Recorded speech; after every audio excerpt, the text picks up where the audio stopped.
Right, it's usually Dr. Davis, Steve Davis, who does this sort of stuff for us over the years, but, you know, he's got a lot of other stuff on his plate now. In fact, he's on the decks, he's DJ extraordinaire. He's actually called DJ Thunder Muscle. I kid you not, the 6 times world champion. He's always loved his music, been into all kinds of alternative music, but he's been entertaining the crowds, gentlemen in particular, outside the Crucible Theatre, spreading the joy there. And last weekend, he was spreading big joy once again on a tiny little table in Sheffield train station. What was he doing there? Well, Abby saw him in action. He's irrepressible. There's always a tremendous level of excitement here in the Steel City at this time of year as snooker fever really sets in, and our very own Steve Davis has been out and about in Sheffield treating us to some tricks on the table here at the train station.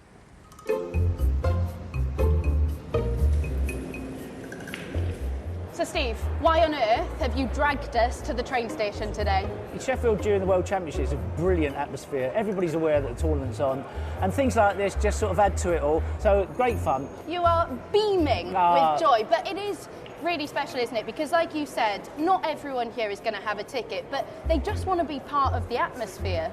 I suppose not everybody in Sheffield knows the snooker's on, but if they see a table with BBC Sport on it, they go, oh, it's that time of the year.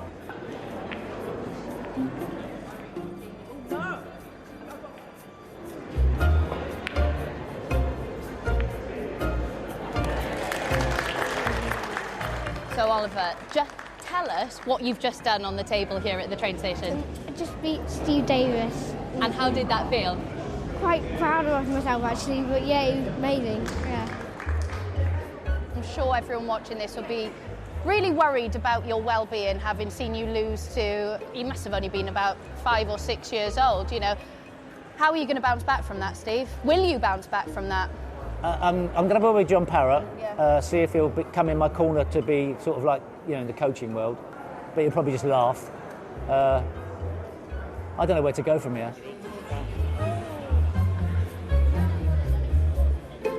I'm standing for a couple of hours now looking at him, legendary Steve Davis play snooker on the train station. Who can imagine that? I never even saw it coming. I was very, very, very overwhelmed when I saw him. Cheers, thank you, Steve. Cheers, thank you. Have a good time. Pleasure. Cheers, right. Just watching the 8. There you get in there. Oh, he's just a giver, isn't he, Steve Davis? You just can't keep him down, can you? Jack of all trades. I think one of the most amazing things I've ever seen in my life is a poster with Blur, Paul Weller at Wembley, supported by DJ Steve Davis. That was one of the most amazing things I think I've ever seen. He's played Glastonbury, I'll have you know, gentlemen. Yeah. So Tudor Square is a mere bagatelle. He's like Benjamin Button, isn't he? He is a bit, yeah. OK, don't tell him that. He's going to get ideas above his station.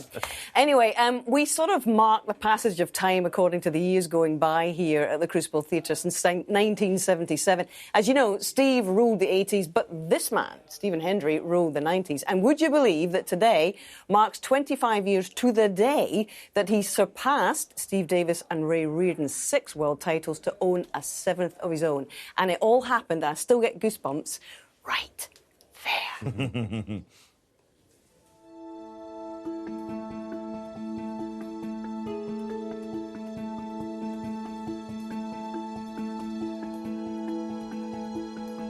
Feels like another lifetime ago. It's still a buzz to come here at this time of year and walk into the Crucible. I think when you turn to being a pundit and a commentator, I think you almost forget that you were a player. When you walk past the dressing rooms, when you're standing backstage, everything sort of evokes memories. It's an incredible place in my lifetime. Can I ask you to welcome, please, the young legend, and the legend is Stephen Hendry. If you talk about my other world titles, you'd normally be coming in with like 4 or 5 wins and being the favourite, being world #1, being the one everyone talked about. This was a bit different. I remember I played Paul Hunter in the first round, and I think having such that kind of draw in the first round gave me the sort of confidence that, you know, perhaps this was doable because, you know, I came through such a tough match. Obviously you get through the first round and you're into the 3-session matches, and then you kind of go into autopilot, which seems a bit of a strange thing to say, but you do. You just get more confident the longer you stay here. Whenever you're in the quarter-final, it's not so much the winning the title in the distance, it's just, can I win this match and get to one table? Because I always thought the World Championship was 2 different tournaments. The first tournament, the first 3 rounds, and then the second tournament, 1 table. It's completely different. So my whole focus against Matthew Stevens wasn't, can this be the 7th? It was, get to that 1 table situation. That was my whole priority. I tend not to remember like certain how matches went. Obviously, it was a huge match to play Ronnie. But yeah, I don't really remember much about it, much about the details really. Snooker for the gods. And I think when I got to the final, it suddenly, I think it dawned on me then that this was for 7. This was 7th, and I think I thought there was no way I was going to lose. I thought it kind of came that this was the time I was going to do it. Still had to obviously produce and play well enough to beat Mark, but I kind of just had a feeling at the back, in the back of my mind that this was going to be the time for the 7th. A lot of people wrote this man off. He's a great ambassador for our game. And he's going to be a great world champion again.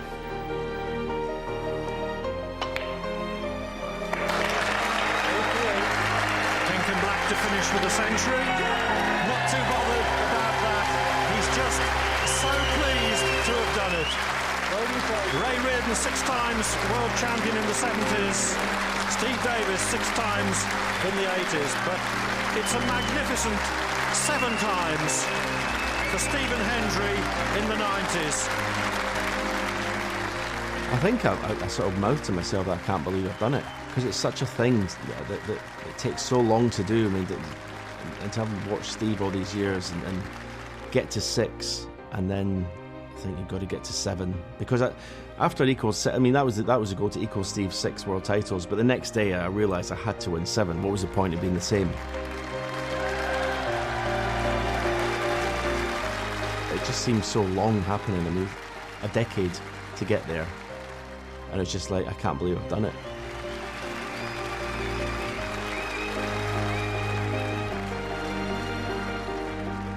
To win 7 was obviously the pinnacle. If someone had said, you know, at the start of my career I was going to win 7 world titles and overtake Steve, I would have said, you know, probably not. But I did have a lovely time in the 90s, there's no doubt about it. I enjoyed my time here at the Crucible. It was a decade where I felt invincible for most of the time. I'm proud of what I achieved.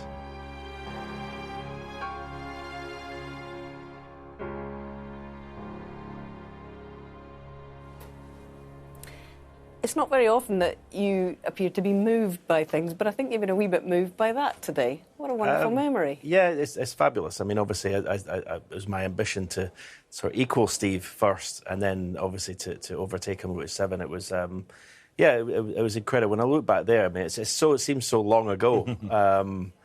And trying to recall things was so difficult. The guys were asking me about certain matches. You remember? I said, no, didn't remember anything.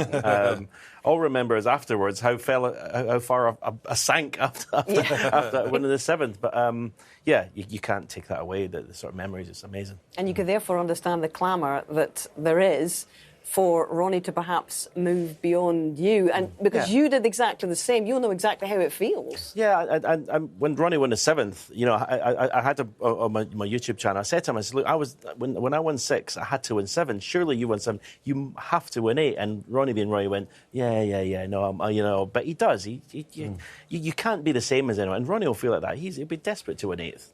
Next time. Possibly. Okay.